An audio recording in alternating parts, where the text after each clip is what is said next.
Thank you, Chairman Gowdy and Ranking Member Cummings. I appreciate your courtesy and the opportunity to be here today to address America's drug addiction crisis. From 1999 to 2016, more than 350,000 Americans have died from an overdose involving opioids, more people than in the current population of the city of St. Louis. This epidemic is hitting every community in every state, with more than 2,800 deaths in my home state of Texas in 2016. But of course, this didn't happen overnight. The Centers for Disease Control and Prevention has outlined the rise of the opioid overdose deaths in three distinct waves. The first began in 1999 with increasing overdose deaths attributed to prescription opioids. Then in 2010, we saw a rapid increase in overdose deaths involving heroin, which is cheaper than diverted prescription opioids. The third wave began in 2013 with significant increases in overdose deaths involving synthetic opioids like illicitly manufactured fentanyl. Of the more than 64,000 overdose deaths in 2016, more than half were the result of heroin and synthetic opioids, not prescription drugs. What's clear is that addressing only prescription opioids will not remedy this crisis. We must also halt the flow of illicit drugs like heroin and fentanyl, including through increased detection and intervention efforts at America's borders and ports of entry. Transnational criminal organizations and drug cartels will stop at nothing to exploit Americans who are addicted to these narcotics that are tearing apart our families and our communities. And sadly, demand for the illicit drugs being sold by these criminal organizations has only increased as we've stepped up efforts to limit prescription opioid diversion. Now more than ever, we need to carry out a comprehensive and coordinated strategy across all levels of government to address both the supply and the demand for illegal narcotics in the United States.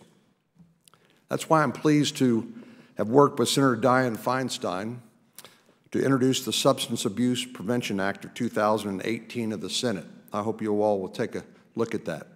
Our bill strengthens and reauthorizes the Office of National Drug Control Policy, which oversees all executive branch efforts on narcotics control, implements a national drug control strategy, and strengthens and complements state and local anti-drug activities. This includes the High-Intensity Drug Trafficking Area Program, which provides resources for federal, state, and local law enforcement task forces operating in our most critical drug trafficking regions. The bill also improves the program by targeting funds for the implementation of a coordinated drug overdose response strategy. It reauthorizes the Drug-Free Communities program, one of our most important programs for preventing youth substance abuse and reducing demand for illicit narcotics at the community level.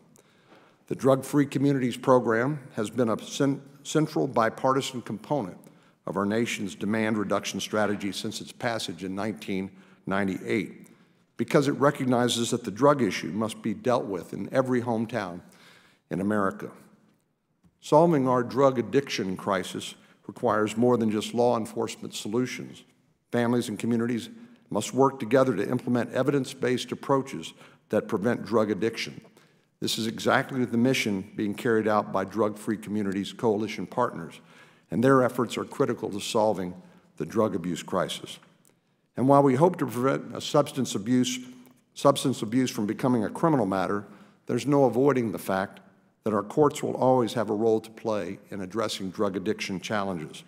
That's why this legislation would also reauthorize the Department of Justice's drug court program, which helps provide judicial and law enforcement officials on the front lines with the tools and the resources they need to help criminal defendants seek treatment and rehabilitation instead of repeating the tragic cycle of addiction and incarceration without an opportunity to break that cycle.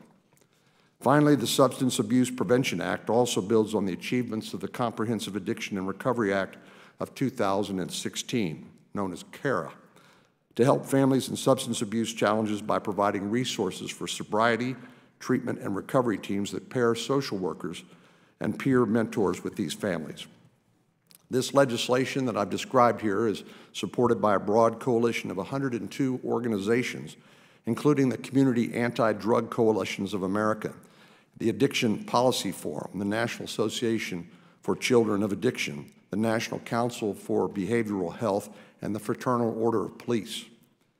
Mr. Chairman, I know that you will soon introduce legislation that would also reauthorize and strengthen the ONDCP to address many of the issues that I've talked about today.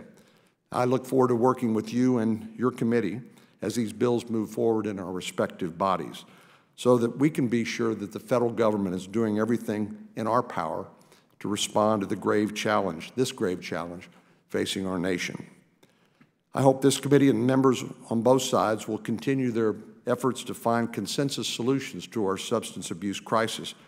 Saving our children, our families, and our communities from drug addiction is a humanitarian issue, not a partisan issue. Mr. Chairman, thank you for allowing me to provide these comments and for your many courtesies today. Mr. Cornyn,